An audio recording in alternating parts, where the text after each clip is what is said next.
Hey YouTube, can I come with you beyond the hype? It's mostly to focus on Gourgeist because that's the one that was most requested, but I also have Umbreon in here. So what I'm going to do is just quickly go over Umbreon because Umbreon's the easy one. Umbreon got foul play buff and it's jumped to number 20. It's jumped to number 20 because it has insane bulk, low attack, high defense and stamina, really high defense and stamina, so it just takes so much damage. Being pure dark typing, weak to bug, fairy, and fighting. Really, fairy and fighting the main two you need to cover. But you double resist psychic, single resist dark and ghost, and darks got buffed, and ghosts are a lot in the meta, so that is there. Snarl, everything which stays the same. You probably want to run Last Resort just because it has better better damage than psychic. And if you go against a dark Pokemon and you don't have Last Resort, you have nothing to throw against it. But after last season, Foul Play got nerfed, so then everyone started running Dark Pulse because Dark Pulse had the better damage per energy. Now with the Foul Play buff, the damage per energy on Foul Play is now better. So being able to have a move that comes quicker while also having a better damage per energy just makes Foul Play the move that makes the most sense on Umbreon. So that's the easy one there. Gonna test it out. Gourgeist. Large, super, average, and small. I only had the average, so that's what I used. I understand there is a difference. If you have the large, use it. I don't think it's a substantial difference. It's like 1 or 2 matchups at max. So I use the average. You have like pretty good defense, okay stamina, decent amount of attack. It is a ghost grass, so I fall back to Trevenant because that was the main ghost grass for a while. 5 weaknesses, 6 resistances. Again, the knock I will have on this Pokemon is I hate a Pokemon that has so many, even if you have more resistances than weaknesses, I hate something that has like 3 to 5 plus weaknesses. 3 is maybe borderline, but like when you're starting to get to 4, 5, 6 weaknesses, it's too many weaknesses. You just leave yourself too vulnerable to the meta, to like not only just the meta, just like half the Pokemon that are in GBL. Especially when it's Ice got buffed, Dark got buffed, Fire got buffed, Ghost got buffed, Flying has been around for a while. So I think the biggest drawback I had about this Pokemon was just like, ooh, this thing has a lot of weaknesses. Does double resist fighting and normal and single resist electric, grass, ground, and water. Ground and water have been meta for a while. It's always nice to resist fighting as well because that's just always going to be around. So double buff. No, 1 new move, 1 buff. Incinerate, new move. Now, Incinerate is the best fast move in the game because it is a 5-turn fast move. So even though you do not get same type attack bonus on this, you still have a 4 damage and 4 energy per turn, which is great. Obviously, the trade-off is that it is a 5-turn move, makes it trickier to time, makes it trickier to catch, makes it easier for your opponent to catch. So that's all sort of the drawbacks of a 5-turn move. Seed Bomb is your sort of bait move, but also your grass move. 40 for 66, not a great grass move, considering that is with same type attack bonus. That's not really a hard-hitting move. You got to hope that your Incinerate adds up enough to be able to combo that, but realistically, you're going to need to land a Shadow Ball. Now, Shadow Ball got buffed, and you can just see for only 10 more energy, you are getting almost 60, 54 more damage here. So a fantastic move, nice buff, nice damage per energy, just overall solid. So I think where Seed Bomb comes in, it truly comes in for like your ground and water Pokemon and as a bait move. Otherwise, you're just going Shadow Ball for basically anything else. I think I resisted Shadow Ball probably even does more than a stab Seed Bomb. Like that's how bad Seed Bomb versus Shadow Ball is as a move. So with wanting to test those 2 Pokemon out, I put in for Alligator as a safe swap because if you're weak to sort of like fire and stuff and flying and stuff like that, you can potentially just go for Alligator safe swap. So I went there. There was some issues. I forget what they were at the time because I didn't do well with this team. I think there's a couple of reasons for that, but I'll go over the battles here and we'll talk about it. So Credilli, Incinerate will be neutral. Poison should be resisted because you are Ghost.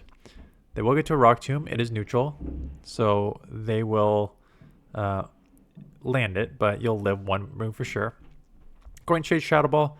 Again, I don't think there's any reason to bait here. They've already lowered my attack once. Shadow Ball does land, and because it's pacing at 3-2, you do get to a second one, and this will take out. So let's see if they decide to shield or not. They do not, so you do take out. In the back is, I probably should not have gotten Farm down here. That is probably my mistake. When you're using a Pokemon for the first time, you're just kind of like going through the motions of it. You're grass and you have a resistant Incinerate. There's no reason to stay in that matchup. So eventually when I do get into Feraligatr, being a little glassy, I have to burn a first shield. Letting them get that 10 energy is probably going to hurt me in this matchup. So getting to another move, they're staying in. So I could see myself getting off one more Hydro and then maybe trying to catch the next fly on Umbreon. So here comes the next Hydro. Let's see if they let it go or shield. They are going to shield to try and get another move off. Am I going to try and catch here? Yeah, that's exactly what's going to happen. And we both instant swap. Or maybe they saw that I swapped and they just blindly swapped. But unfortunately for them, they blindly swapped into a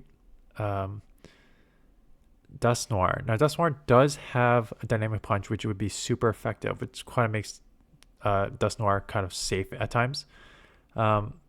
Just getting to the move here because for those of you who have not used Umbreon, and Umbreon has not been meta relevant since like season 5. Fly's not going to hurt you. Well, maybe after these Incinerates, but like if you have anything over like 25-30% health, like you can probably live a Fly. Like you would just have so much bulk on you. It's crazy. Weird matchup here. You have an Azumarill where Bubble is resisted, but Ice Beam is super effective versus Gourgeist, which Incinerate is resisted, but super effective Seed Bomb. So I'm going to respect the Ice Beam. I would live it, but I'm just going to respect it. Getting to the next Seed Bomb, as you can see with these resisted Incinerates, not enough to take out the Azumarill. Do I try and make a catch? Do I just eat it? Looks like I'm going to eat the move 9 versus 10. I'd be surprised if I double shield here. Is an Ice Beam. Does take me super low. So, not a great scenario, right? You'll take Switch, but down a shield with like almost no health left and not a ton of energy coming out. And once again, this time I tried to get out. You see me try to get out there, but that when you get caught in the Incinerate, that's the problem with the 1-turn move there, right? When you get caught in this, or 5-turn move, when you get caught in the Incinerate, you're just kind of sitting there in no man's land for a while. Gastrodon comes in. I tried to make a catch on Umbreon because the Claw took it low enough that it's maybe in a very aggressive snarl down range. And Umbreon is just so tanky that, yeah, even if you throw a Water Pulse, it's going to do like 30%, if that. So taking that, I don't know if I just got lucky there or I figured I wasn't going to get the move before they got to the Body Slam. So I threw the foul play there. I have a second move here. I think my opponent screws this up because I remember them shielding. Yeah, and I have a move bank. So when you got a Shadow Feraligatr with energy versus an Umbreon, don't shield up the Umbreon. So able to take that out and take the matchup. This was before I started tanking. This was still on the rise. Empoleon. Incinerate neutral. Drill Peck will be super effective. So I am respecting the Drill Peck. Seed Bomb is neutral. So I'll be interested to see if I do go Seed Bomb. I do go Seed Bomb and they catch on their own Gourgeist while getting that full Incinerate through.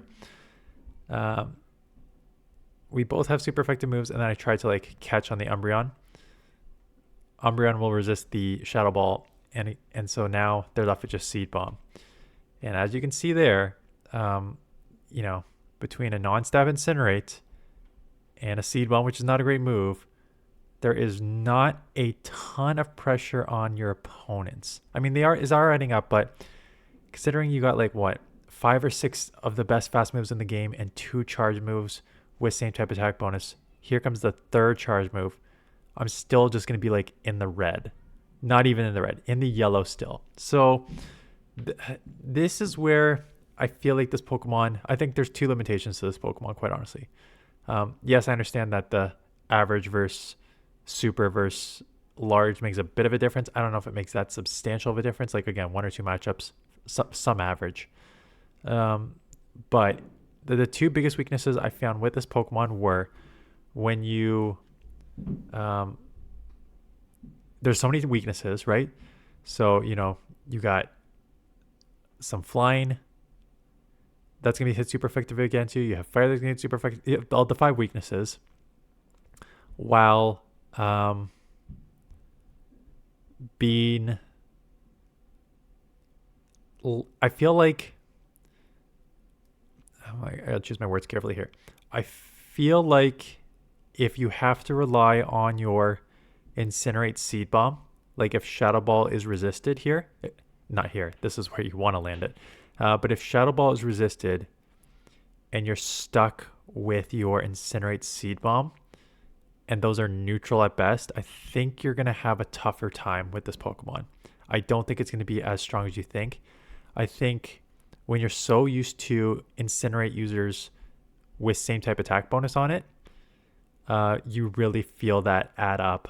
Whereas like if you are delay any sort, like here's a Ghost, right? So a couple Ghost moves, and getting to a Seed Bomb, and more green. I just got to like 50%. I don't think this is a very defensive heavy Pokemon, right? So I think those are the two biggest weaknesses of it. Is it? I know a lot of people used it during the like Go Battle weekend. I saw a lot of them early, a lot of people testing it out. Is it worth using in this meta, and how strong do I think it is? You know, it's ranked at 110. Even let's say you have the large. Even the large Gourgeist has a 28 and 24 record with a 492 average, so barely over 500 win weight with an under 500 average. It's all the hard losses that are getting to me again, and this just maybe my preference, and you just maybe need to team build. But I don't think I'm wrong in my analysis of the typings and the limitations that come with typings. And it was very obvious with Claydol. So for those of you who are brand new to the channel, Claydol came out with its 25th move update in like 12 seasons. And the Mud Slap, Rock Tomb, Shadow Ball, or Ice Beam, or Scorching Sands, or whatever second move you want to use, made it strong. It made it good. You know, it's got great stats, low attack, super high defense, and good stamina, 2100 overall. Great moveset. You got that stab, Mud Slap. You have that Rock Tomb, which for flyer coverage, which lowers the attack. You can go Scorching Sand. You can go Shadow Ball for coverage. You have overall great moveset. And I'm like, I hate this Pokemon. I hate this Pokemon because its typing is garbage, and it's going to kill you in the meta. And its typing is Ground Psychic. And that leaves you open to 6 weaknesses: Bug, Dark, Ghost, Grass, Ice, and Water. And it feels like the exact same with Gourgeist here. What did I say, 5 weaknesses? The 5 weaknesses just makes you feel too vulnerable in the meta, especially when 4 of them just got buffed over the last like seasons, and Flying got buffed 2 seasons ago. It seems like there's too much in the meta that can take you, and that is reflective in your wins and losses here. You know, for those of you who do not know the PV Poke rating system, basically anything from like 300 score and under means you get beat very badly. Even a 3 to 350 is still pretty bad. When you're at like 370 to 500, it's like you lose, but it's like a soft loss. 500 to like 600 is like a soft win, and then when you get like 650 over, it's like strong wins. If you look at that sort of hard losses, soft wins, strong wins here, you have the obvious ones. Anything weak to Fire, Steelix, Scizor, Chargebug, Fortress. Anything weak to Fire is on this list. But even Fortress, I guess you are, you know what, you're grass. Oh no, but you resist Bug on the Ghost. So you're only taking neutral from them.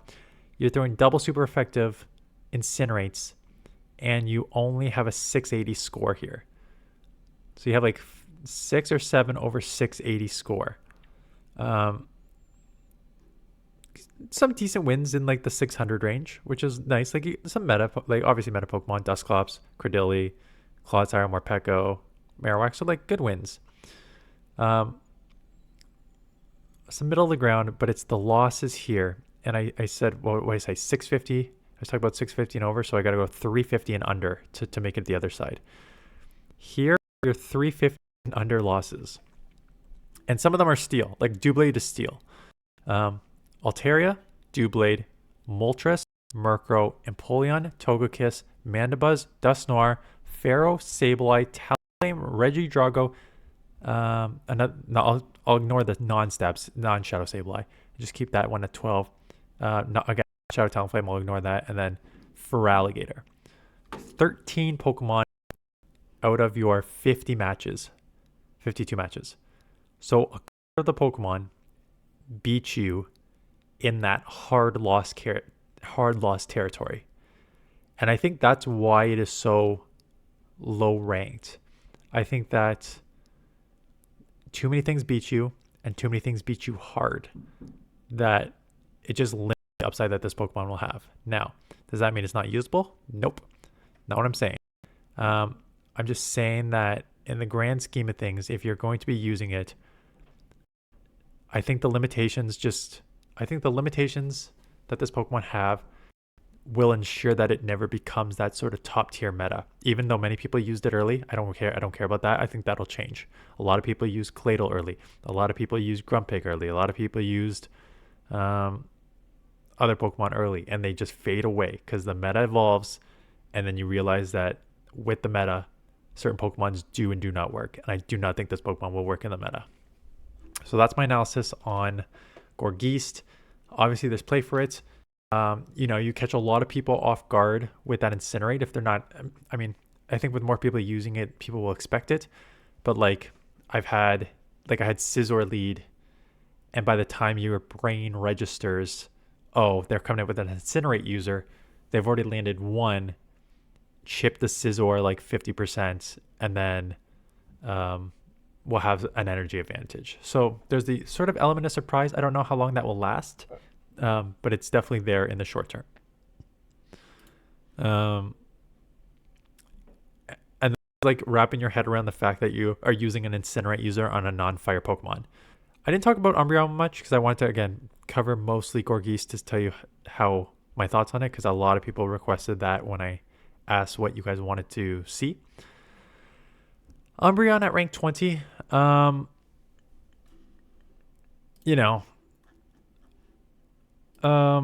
think it was okay. I just want to see it felt, I know it has more towards the center, right? So if we're talking about that 350 and less, 1, 2, 3, 4, 5, 6, 7, 8, 9. So 9 out of the 52 matchups at 350 and less. And awkward transition as I realized my mic cut out right around here, so I'm just going to keep the battles going because I was mostly off topic anyways. But I was talking about the averages and the win-loss column for Umbreon is lower than Gourgeist. But then what I was going to explain, and I will explain right now, is it does not matter because Gourgeist and Umbreon and all these other Pokemon play very different roles. So when you look at the just pure win-loss numbers, and this is what I think PvPoke does very well, it not only just looks at the win-loss numbers against the main meta, it also takes into consideration all the other factors that go into play here. So what do I mean by that? You have certain Pokemon with certain roles. You have safe swaps where if you have a 1 or 2 fast moves advantage, you flip a significant amount of matchups. So what could be a terrible win-loss record on paper turns into a crazy win-loss record in average with 1 or 2 fast move advantage. Those being Drapion, Feraligatr, Pharaoh. When you get Sableye now, when you get this 1 or 2 fast move advantage, your win-loss jumps 8 or 9 matchups. So those are your safe swaps. You have Glass Cannons. So Glass Cannons do well with shield advantage where you just need to over-shield and then have 2 bulk Pokemon in the back. So your Primeapes, Scizor to a certain extent, Blaziken. These Pokemon do very, very well in the matchups when you take the shield advantage, when you take extra shields and then have 2 bulk Pokemon in the back that can just absorb damage. Umbreon is one of those Pokemon.